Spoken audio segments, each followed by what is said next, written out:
नमस्कार, गुहार छत्तीसगढ़ में आप सभी का स्वागत है। मैं हूं आपके साथ दिव्यांशु जोशी। छत्तीसगढ़ का अगला सरताज कौन होगा, इसका फैसला तो अगले विधानसभा चुनाव में जनता कर देगी। लेकिन मिशन 2023 में फतह हासिल करने के लिए सत्ता पक्ष और विपक्ष अभी से जोर आजमाइश में जुट गए हैं। नए नए सियासी समीकरण देखने को मिल रहे हैं।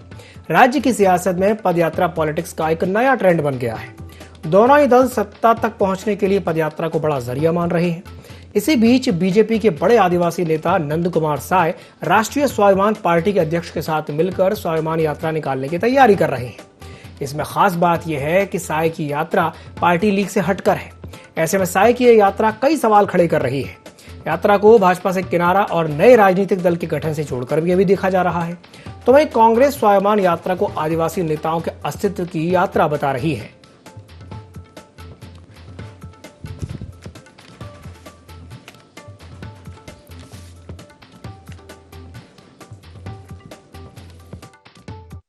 पूरे प्रदेश भर में एक यात्रा करके सारे लोगों से मिले जो अच्छे लोग हैं और सब मिल करके कुछ चिंतन करें कि भाई इसको अच्छा कैसे बनाया जा सकता है। पार्टी का भी विषय नहीं है और एकदम से राजनीति का भी विषय नहीं है। अभी हमारा विषय ये है कि हम अच्छे लोगों का अनुसंधान करके एक अच्छा सोच समझ वाले लोगों का एक टीम कहां से निकल सकता है, क्या वो आगे का बात है जिसको आप कह रहे हैं। वो आगे जब चलते चलते जाएंगे तो शायद कुछ दिशा उस तरफ का भी जा सकता है, व्यवस्था कुछ बनाने की दृष्टि से। अभी हम अच्छे और श्रेष्ठतम लोगों का अनुसंधान, उनका खोज इस मामले में है। भारतीय जनता पार्टी में आदिवासी नेतृत्व को दरकिनार करने की साजिश रची गई है। विष्णुदेव साय को जिस प्रकार से विश्व आदिवासी दिवस के दिन हटाया गया, उसके बाद भारतीय जनता पार्टी का जो आदिवासी नेतृत्व है, आदिवासी नेता, वो अपने आप को वहाँ अलग थलग महसूस कर रहे हैं। नंद कुमार साय बड़े भाजपा के आदिवासी नेता हैं, तो वे भारतीय जनता पार्टी में अपनी जगह को लगभग खो चुके हैं। इसलिए अपने अस्तित्व को बचाए रखने के लिए वो स्वाभिमान यात्रा निकाल रहे हैं। और भारतीय जनता पार्टी में जो बिखराव की शुरुआत हुई है, ये आगे जाके और ज्यादा विखंडित होंगे। अभी तो नंद कुमार साय निकाल रहे हैं, अब देखिएगा विष्णुदेव साय, सोहन पोटाई, तमाम इस प्रकार के जितने नेता हैं, वे अलग अलग धड़े बना के अलग अलग रास्ते में दिखते नजर आएंगे। तो छत्तीसगढ़ में नए नए सियासी समीकरण देखने को मिल रहे हैं। नंद कुमार साय की जो यात्रा है उसने नई सियासी हवा दे दी है। आज इसी विषय पर हम चर्चा करेंगे और चर्चा करने के लिए हमारे साथ 3 खास मेहमान जुड़ेंगे। हमारे साथ चर्चा में जुड़ेंगे नितिन भंसाली जी, जो कि कांग्रेस प्रवक्ता हैं, और हमारे साथ जुड़ेंगे राजकुमार राठी जी, जो कि बीजेपी नेता हैं, और हमारे साथ जुड़ेंगे उचित शर्मा जी, जो कि वरिष्ठ पत्रकार हैं। आप तीनों मेहमानों का बहुत बहुत स्वागत है IND24 में। सबसे पहले मैं शुरुआत करना चाहूंगा नितिन भंसाली जी से। नितिन जी, नंद कुमार साय की इस पदयात्रा पर क्या कहेंगे आप?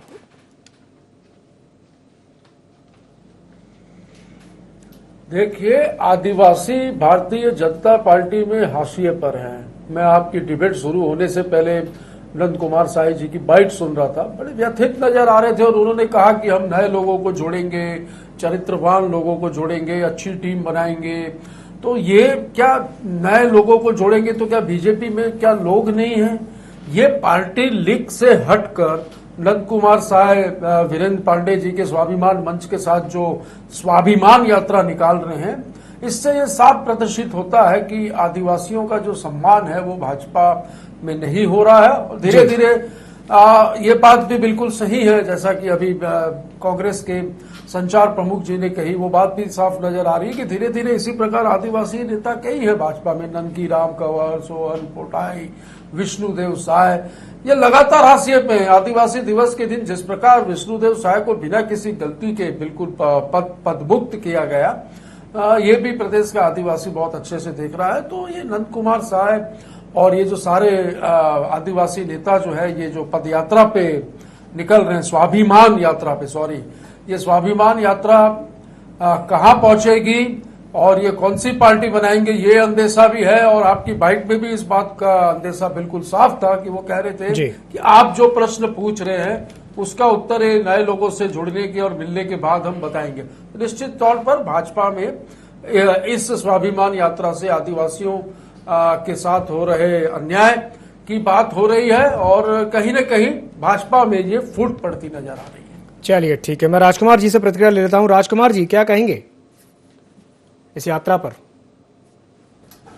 देखिए दिव्यांशु जी, जो नंद कुमार साय जी की बाइट को आपने भी सुना, मैंने भी सुना, कहीं से भी पार्टी छोड़ने की बात उन्होंने नहीं कही है। और नंद कुमार साय जी जब 2003 में, मैं समझता हूं भारतीय जनता पार्टी की पहली बार सरकार बनी, उसके पहले नेता प्रतिपक्ष थे। उसके बाद नंद कुमार साय जी हमारी पार्टी में अनुसूचित जाति आयोग के राष्ट्रीय अध्यक्ष रहे, पार्टी में उनका पूरा मान सम्मान हुआ है। राम सेवक पैगरा जी हमारे यहाँ गृह मंत्री रहे, राम विचार नेताम जी गृह मंत्री रहे। मुझे तो कांग्रेस की सोच पे तरस आता है, जब समय आएगा उनको पूरा महत्व मिलेगा, और आज भी पार्टी के वरिष्ठ नेता हैं। इनके यहाँ देखिए आप, गुलाम नबी आजाद जी, जतिन प्रसाद जी, बहुत सारे लोग जो है लगातार जीत 23 करके इनकी टीम है कांग्रेस की, जो लगातार जो है कांग्रेस के खिलाफ बात करती है, राहुल जी के खिलाफ बात करती है। वो चीज इनको दिखाई नहीं देती। ज्यादा बेटर होगा कि कांग्रेस के लोग अपनी पार्टी की चिंता करें। मोहन मरकाम जी का आए दिन बयान आता है, और उस बयान के बाद मैं समझता हूं हमारे भूपेश बघेल जी जो मुख्यमंत्री है उनका अलग बयान आता है। कांग्रेस में तो कई गुट बने हुए हैं, भारतीय जनता पार्टी तो कार्यकर्ताओं की पार्टी है, ठीक है, और एकजुटता से काम करने वाली पार्टी है। कांग्रेस में तो कई गुट है, मोहन मरकाम जी का गुट अलग है, भूपेश बघेल जी का गुट अलग है, और भी कई नेता है, सबका अलग अलग गुट है। वो राजकुमार जी आपस में एक हो नहीं पा रहा है। मैं क्षमा चाहूंगा, आपको इंटरप्ट कर रहा हूं बीच में। राजकुमार जी, मैं क्षमा चाहूंगा, आपको इंटरप्ट कर रहा हूं, लेकिन अभी आपने एक ऐसी बात कह दी है, मैं आप ही की बात को दोहरा देता हूं। आपने कहा कि समय आने पर उनको महत्व दिया जाएगा। इसका क्या मतलब है? अभी आप ही ने कहा कि समय आने पर उनको महत्व दिया जाएगा, तो क्या अभी उनको महत्व नहीं दिया जा रहा है क्या? आज कोई भारतीय जनता पार्टी की प्रदेश में सरकार तो है नहीं जी दिव्यांशु जी, आज भारतीय जनता पार्टी की छत्तीसगढ़ में सरकार तो है नहीं जी। 2023 के चुनाव में उनको पूरा महत्व मिलेगा, जब सरकार आएगी तो पूरा महत्व मिलेगा। आज भारतीय जनता पार्टी की कोई प्रदेश में सरकार नहीं है, और जब सरकार आएगी तो पूरा महत्व मिलेगा, और उनका पूरा महत्व रहा है। पहले भी नेता प्रतिपक्ष के दायित्व पर रहे, उसके बाद अनुसूचित जाति आयोग के राष्ट्रीय अध्यक्ष रहे, और लगातार जो है मैं समझता हूं कि जो भी प्रदेश अध्यक्ष होता है वो उनका मार्गदर्शन लेता है, और हमारे भारतीय जनता पार्टी के वरिष्ठ नेता है, उनका महत्व कभी कम नहीं होगा।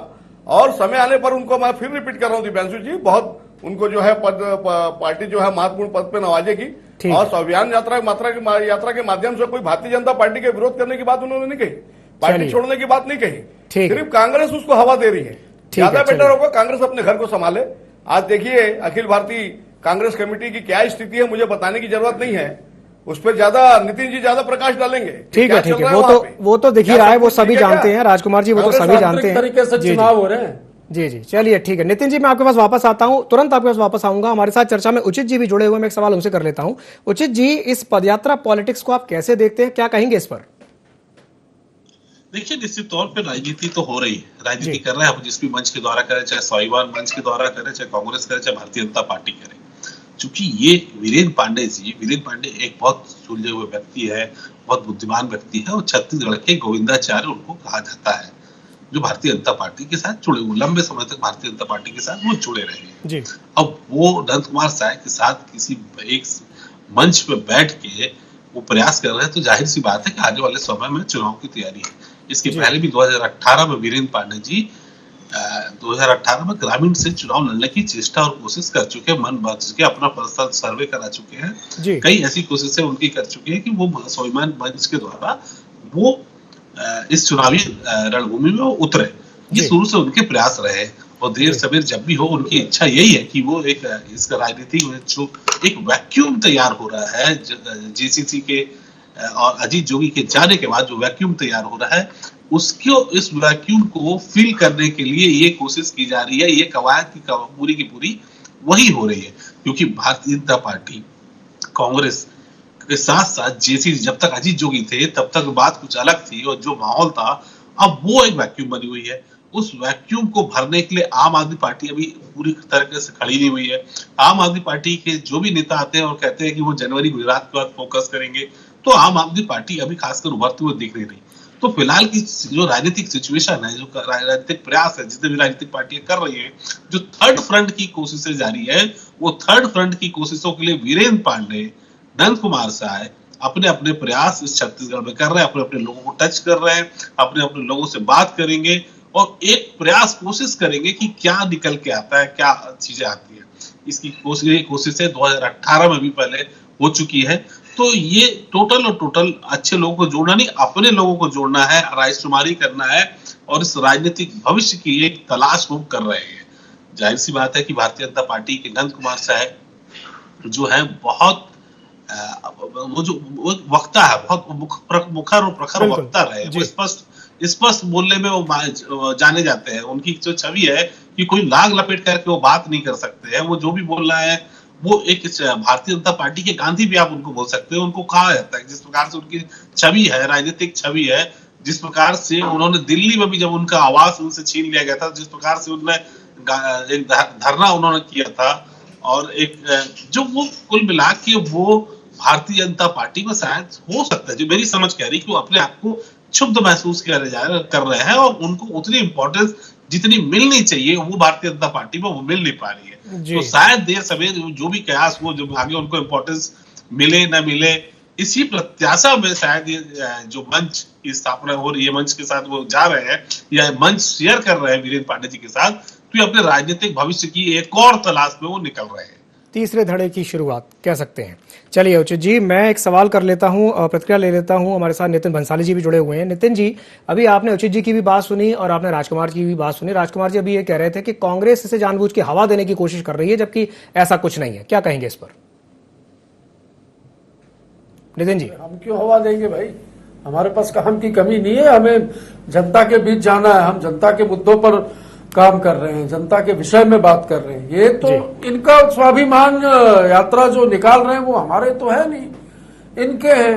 ये स्वाभिमान की रक्षा करने के लिए खुद की और आदिवासियों की, जैसा तो मैंने आपको पहले ही कहा कि और भी कई आदिवासी नेता है जो बिल्कुल भारतीय जनता पार्टी में जिनको उपेक्षित किया गया है, वो बिल्कुल इस तरीके की यात्राएं निकालेंगे। और सबसे अच्छी बात तो ये रही कि आदरणीय राजकुमार राठी जी ने ये खुद ही एक्सेप्ट किया कि अभी उचित समय नहीं है, उचित समय आने पर उन्हें पद दिया जाएगा। तो मतलब मैं नहीं समझ सकता हूं कि उचित समय क्या होता है। मतलब कहीं पे भी इनकी आवश्यकता नहीं है, यही तो दुख है भाई। आज नंद कुमार साय जी को इसी बात की तो पीड़ा है कि उनकी आवश्यकता ही नहीं है। उचित समय राजनीति में कब आता है ये बताना किसी के लिए भी मुझे लगता है संभव नहीं है। तो ये अस्तित्व की लड़ाई जो है, आदिवासी अस्मिता की लड़ाई, मुझे लगता है पार्टी के अंदर नंद कुमार साय जी लड़ रहे हैं। और वो जो अपनी एक पार्टी लाइन की एक लिंक से हटकर जो यात्रा कर रहे हैं और जो संकेत दे रहे हैं, ये आने वाले समय में भारतीय जनता पार्टी के लिए कष्टदायक होंगे। क्योंकि आदिवासी लॉबी जो है, मैं बता दूं, आदिवासियों ने छत्तीसगढ़ प्रदेश में भारतीय जनता पार्टी को पूर्ण रूप से, देख लीजिए, रिजेक्ट कर दिया है। तो अवसाद में है, फ्रस्ट्रेशन में है, काफी सारी चीजें हैं। और आदिवासियों का हितैष भला भारतीय जनता पार्टी नहीं सोच रही है। तो कहीं न कहीं पे ये दुखी है और दुखी मन से जो है ये यात्रा कर रहे हैं। और इस यात्रा के बाद जैसा ये कह रहे हैं कि मैं अच्छे लोगों को जोड़ूंगा, चरित्रवान लोगों को जोड़ूंगा, फिर आगे उनको जोड़ने के बाद हम भविष्य की रणनीति बनाएंगे, तो ये साफ संकेत है कि हो सकता है वो एक नई पार्टी बनाए जो आदिवासी अस्मिता की बात करती है। बिल्कुल हो सकता है, ये इस बात की संभावना से इनकार नहीं किया जा सकता। भंसाली जी, आपने बात बिल्कुल सही कही है। राजकुमार जी, भंसाली जी की बात पर क्या कहेंगे? और मैं एक सवाल यहां से एक पूछना चाहूंगा कि जिस तरीके से नंद कुमार साय जी ने मंच को साझा किया और जिस तरीके से वो जो स्वाभिमान यात्रा निकाल रहे हैं, कहीं ना कहीं क्या आदिवासियों के बीच में एक गलत संदेश नहीं जा रहा है? क्योंकि विपक्ष को भी, मतलब कहना चाहिए कि कांग्रेस को भी ये कहने का मौका मिल रहा है कि बीजेपी में आदिवासी नेतृत्व को नकारा जा रहा है, उनको जगह नहीं मिल रही है। राजकुमार जी। देखिए दिव्यांशु जी, नितिन जी की इस बात से मैं सहमत हूं कि हमको जनता के बीच में जाना है। वास्तव में कांग्रेस 4 साल तक जनता के बीच में रही नहीं। अब जब चुनाव आ रहा तब इनको जनता की याद आ रही है, क्योंकि जिन वादों को लेकर सरकार बनाई कोई वादा तो पूरा हुआ नहीं। अब एक साल में देखते हैं कांग्रेस क्या करती है। और दूसरी बात, नितिन जी आप बोल रहे थे, मैं सुन रहा था, आप बोलने की क्षमता रखते हैं, सुनने की सामर्थ्य आप में होनी चाहिए। ठीक है। दूसरी, दिव्यांशु जी, छत्तीसगढ़ में क्षेत्रीय पार्टी का स्थान नहीं है। अजीत जोगी जैसा मास लीडर, मैं समझता हूं अजीत जोगी के चाहने वाले पूरे प्रदेश में थे, हर गली मोहल्ले में उनके समर्थक थे। और वो कांग्रेस में न केवल मुख्यमंत्री रहे, राष्ट्रीय प्रवक्ता भी रहे, और उनका जो राष्ट्रीय प्रकोष्ठ है अनुसूचित जाति का, उसके राष्ट्रीय अध्यक्ष भी रहे। वो व्यक्ति भी छत्तीसगढ़ में क्षेत्रीय पार्टी बनाने के बाद सफल नहीं हुआ। मुझे बताने की आवश्यकता नहीं है दिव्यांशु जी, 5 सीट से ऊपर जोगी जी बढ़े नहीं। और इस बात को नंद कुमार साय जी भी जानते हैं कि छत्तीसगढ़ में क्षेत्रीय पार्टी का कोई स्थान नहीं है। यहां पर राष्ट्रीय पार्टी, चाहे वो भारतीय जनता पार्टी हो या कांग्रेस, इसी की सरकार बनती है। जब से 2000 से छत्तीसगढ़ राज्य बना है, यहाँ पे क्षेत्रीय दलों का कोई महत्व नहीं है। इस बात को नंद कुमार साय जी बहुत अच्छी तरह से समझते हैं। और हर पार्टी में आप देखेंगे तो इस प्रकार के उतार चढ़ाव आते रहते हैं।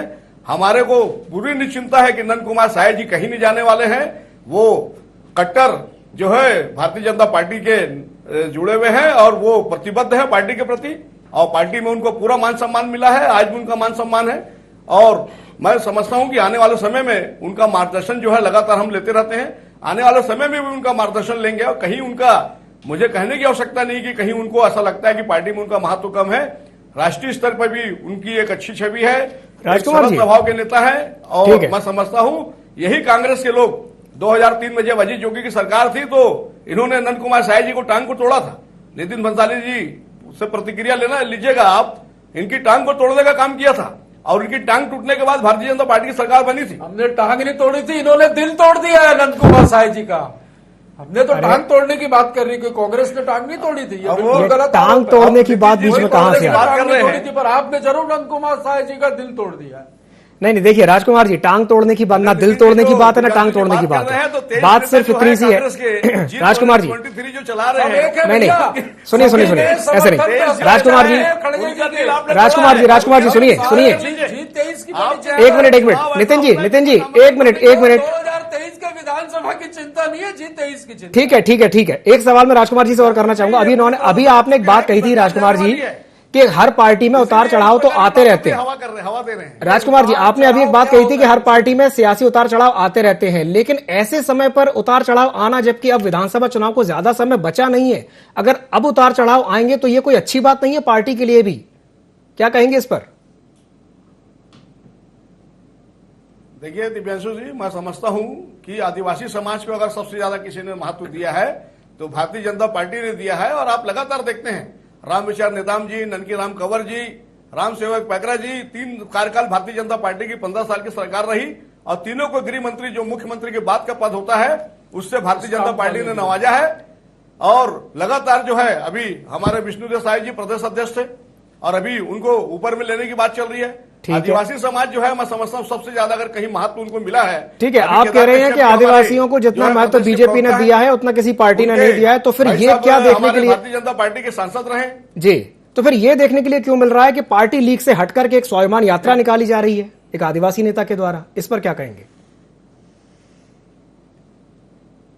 देखिए दिव्यांशु जी, अभी आपने भी बाइट सुना, मैंने भी बाइट सुना, उन्होंने कहीं भी भारतीय जनता पार्टी को छोड़ने की बात या भारतीय जनता पार्टी से बगावत करने की बात नहीं की है। और सरल स्वभाव के व्यक्ति हैं नंद कुमार साय जी, सरल कुमार स्वभाव के व्यक्ति हैं और भारतीय जनता पार्टी के वरिष्ठ नेता है। वो कहीं नहीं जाने वाले हैं, वो आजीवन जो है भारतीय जनता पार्टी में रहेंगे। और उनको पार्टी जो है, मैं फिर से कह रहा हूं, उनका महत्व कहीं भारतीय जनता पार्टी में कम नहीं हुआ है, उनका मान सम्मान पूरा है। और हमारे जो है वो हमेशा हम लोग उनसे मार्गदर्शन लेते रहते हैं। तो इस प्रकार की बात जो है मैं समझता हूं कांग्रेस के द्वारा जो है, जो अपनी कमजोरी उसको छिपाने के लिए इस प्रकार की यात्रा को कांग्रेस की हवा दे रही है। चलिए ठीक है, मैं भंसाली जी के पास वापस आऊंगा। इनको डाल दिया है, ठीक है, नंद कुमार साय जी को। चलिए ठीक है, भंसाली जी मैं आपके पास आता हूं, मैं एक सवाल उचित जी से कर लेता हूं। नहीं देंगे ये जी, चलिए ठीक है, उचित जी। नेताओं का अगर मार्गदर्शन मिलता है तो उसको नितिन भंसाली जी कह रहे हैं कि मार्गदर्शन मंडल में ही रहेंगे। मैं आता हूं आपके पास, मैं आप दोनों के पास वापस आता हूं। मैं उचित जी से एक सवाल कर लेता हूं। उचित जी, मेरा आपसे सवाल ये रहेगा, अभी जब थोड़ी देर पहले आपने अपनी बात कही थी तो आपने एक जिक्र किया था थर्ड फ्रंट का, यानी कि तीसरा धड़ा। मेरा आपसे सवाल इसी से जुड़ा हुआ है कि अगर तीसरा धड़ा बनकर के खड़ा हो जाता है तो वो बीजेपी के लिए फायदेमंद साबित होगा या नुकसानदायक साबित होगा? उचित जी।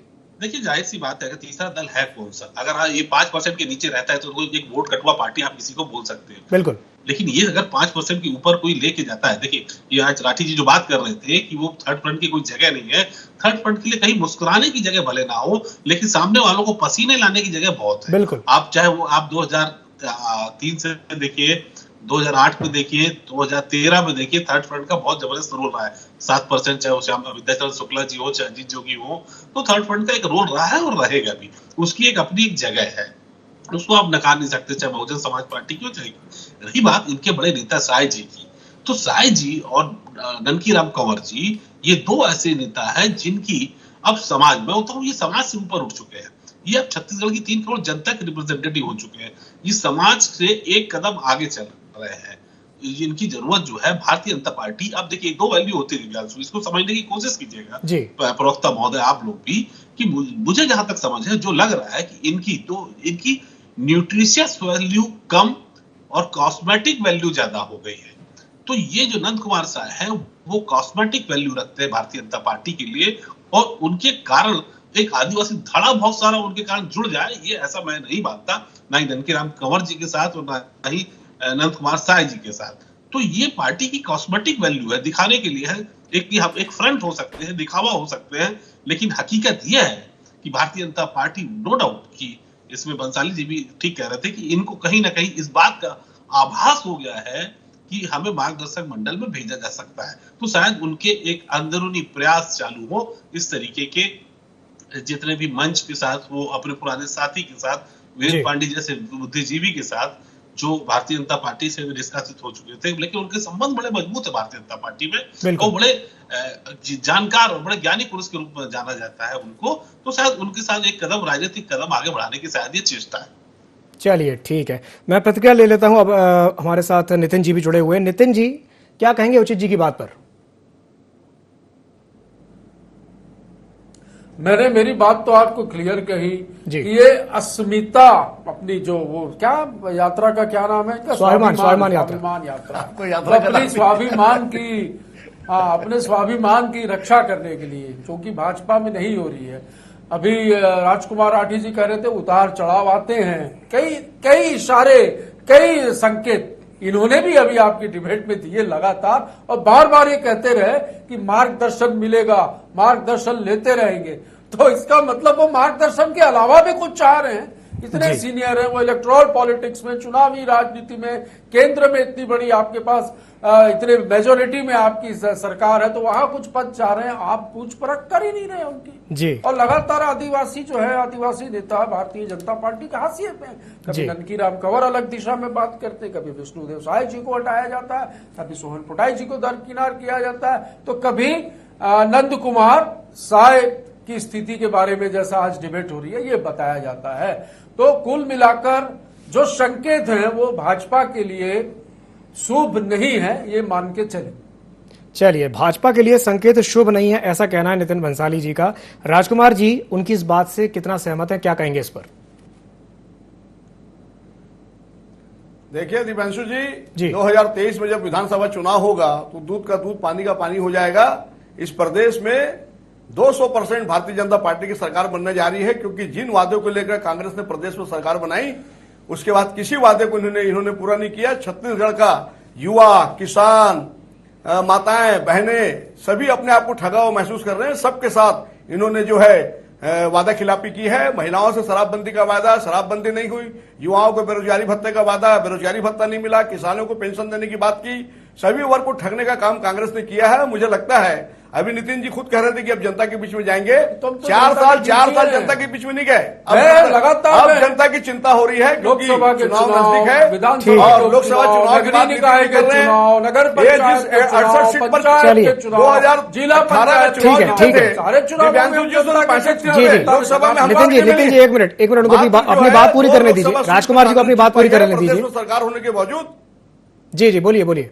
तो मुझे लगता है कि सरकार जाने की चिंता नितिन जी को पूरी कांग्रेस को सता रही है, क्योंकि छत्तीसगढ़ में खाली एक प्रचार तंत्र की काम हो रहा है। बेरोजगारी दर आप देखिए नितिन जी, अभी चपरासी देख लीजिए ना, अपनी चपरासी के पद को पीएससी के माध्यम से ठीक है राजकुमार जी किया गया और 2 लाख लोगों ने, ठीक है राजकुमार जी, नितिन जी लोगों ने परीक्षा दी है और ये कहते हैं कि ठीक है, एक एक करके अपनी बात रखिए, एक एक करके अपनी बात रखिए, बघेल जी का बयान आया, एक एक करके अपनी बात रखिए। चलिए ठीक है, मैं उचित जी से एक सवाल कर लेता हूँ, नौकरी भी करते हैं, यही ठीक है राजकुमार जी, नितिन जी 20 लाख युवाओं से बेरोजगारी आरोप प्रत्यारोप अपनी जगह है, आरोप प्रत्यारोप अपनी जगह है। मैं उचित जी से एक सवाल कर लेता हूँ। उचित जी राजकुमार जी शांत हो जाइए, नितिन जी शांत हो जाइए। ठीक है, चलिए आरोप प्रत्यारोप तो अपनी जगह है। चलिए समय हो चुका है, हमारे पास समय आज इतना ही था। आप तीनों मेहमानों का हमारे साथ जुड़ने के लिए बहुत बहुत धन्यवाद। तो अब नंद कुमार साय की जो स्वाभिमान की यात्रा है, अब इस स्वाभिमान यात्रा को लेकर के राजनीति का जो माहौल है वो बन गया है। कांग्रेस का कहना यह है कि कहीं ना कहीं बीजेपी में बिखराव की स्थिति है, तो वहीं बीजेपी इस तरह के आरोपों को सिरे से खारिज कर रही है। अब देखने वाली बात यह होगी कि जो स्वाभिमान यात्रा है यह क्या कुछ रंग लेकर के आती है और आदिवासी जो है वो किसकी तरफ अपना झुकाव प्रदर्शित करता है। तो गुहार छत्तीसगढ़ में फिलहाल के लिए इतना ही। मुझे दीजिए इजाजत और आप बने रहिए IND24 के साथ। नमस्कार।